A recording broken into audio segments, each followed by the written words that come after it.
Halo sahabat Kompas TV, saya Ihsan Sitorus, presenter program Saksi Kunci Kompas TV.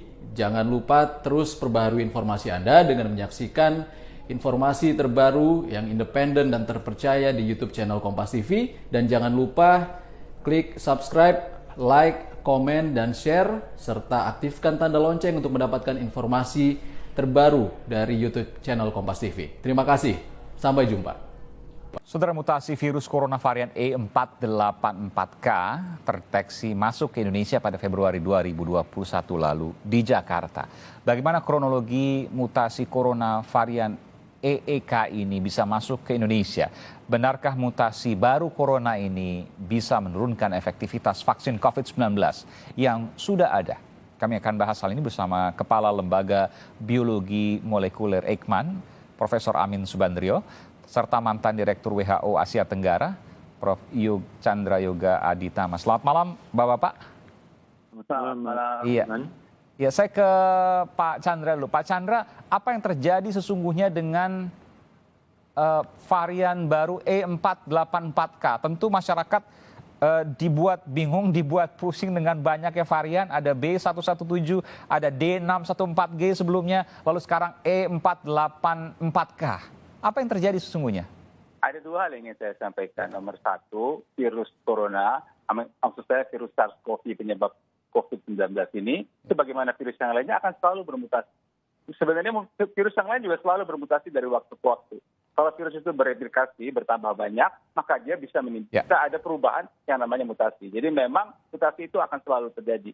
Itu poin pertama yang ingin saya sampaikan. Yang kedua, sebagian besar mutasi itu sebenarnya tidak berbahaya. Memang ada mutasi-mutasi yang kemudian punya dampak seperti yang sekarang kita bahas ini. Tapi mutasi itu adalah bagian dari kegiatan virus, katakanlah begitu. Dan yang ketiga, yang penting juga adalah kita punya 4 dampak kemungkinan mutasi itu. Walaupun nanti mungkin barangkali kita bahas, tapi ada 4 dampak kemungkinan mutasi yang perlu dikhawatirkan. 4 dampak apa itu, Prof? Oke, yang pertama, kemungkinan dampaknya terhadap kemampuan PCR untuk mendiagnosis. Itu kemungkinan yang pertama. Kemungkinan yang kedua, kemungkinan dampak mutasi atau varian baru terhadap penularan. Ketiga, kemungkinan dampak mutasi atau varian baru terhadap berat ringannya penyakit. Dan keempat, kemungkinan dampak mutasi atau varian baru terhadap efikasi vaksin.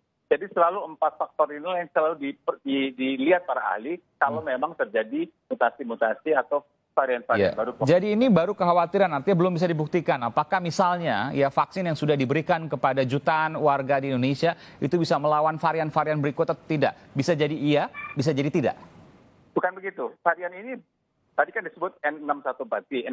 N614G sudah terjadi pada Februari 2020. Varian-varian ini banyak timbul pada Desember kemarin sebenarnya. Desember, Januari, Februari. Dan dari Desember, Januari, Februari berbagai informasi baru muncul. Saya ambil yang ekstrem saja, yang B117 saja. Tadinya disebut 30-70% lebih menular ke orang lain, tapi data bulan Maret lebih besar lagi. Jadi sudah ada bukti B117 jelas lebih mudah menular ke orang lain, itu satu.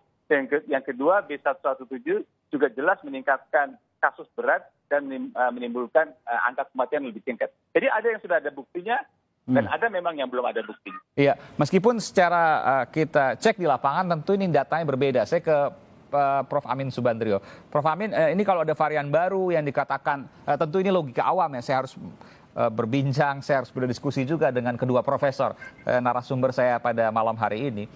Kalau kita bicara, ini saya bicara logika awam. Kalau seandainya memang B117, ada D614G, sekarang misalnya E484K, itu kemudian punya tingkat penularan yang lebih tinggi dari sebelumnya. Tapi kan nyatanya kita lihat hari ini turun angka positif di Indonesia.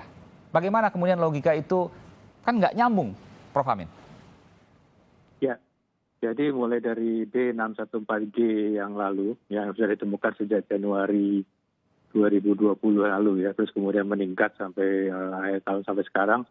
Sampai sekarang itu sudah mungkin lebih dari 90% isolat virus itu mengandung D614G. Itu sejak awal juga ada ditengarai bahwa dia bisa menularkan lebih cepat atau menularkan ke lebih banyak orang. Tetapi itu didasarkan pada temuan di laboratorium. Secara epidemiologis itu belum terbukti ya, artinya tidak Secara empirik ya, di lapangan begitu ya? Ya, di Inggris memang demikian, artinya jumlah kasusnya meningkat. Dan waktu D614G itu kemudian menyebar ke benua lain, awalnya memang diduga karena penularannya lebih tinggi, tetapi kemudian sebagian besar orang, ya ini epidemiologis, menyatakan ini lebih banyak disebabkan karena perilaku manusia. Ya, jadi virus itu tidak mungkin pergi sendiri, dia bisa pergi ke benua lain itu dibawa oleh manusia, oleh hostnya. Ya, jadi pergerakan manusia itu yang merupakan faktor lebih penting dalam penyebaran B614G. Iya. Ada pertanyaan terkait hal ini. Di antara varian-varian baru yang terus muncul, kita juga harus mengakui bahwa sekarang misalnya pembatasan mobilitas dan sebagainya dilakukan.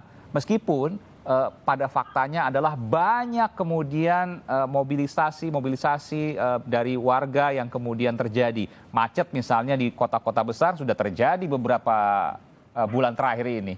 Tapi turun angkanya. Apa yang terjadi sesungguhnya? Varian baru yang dikatakan lebih cepat menular dan kemudian mobilisasi yang juga banyak dilakukan oleh warga saat ini, tapi turun angka positifnya. Apakah karena ada pengaruh cuaca ataukah ada hal lainnya? Saya ingin kembali selepas jeda di Sapa Indonesia Malam. Sesaat lagi, saudara.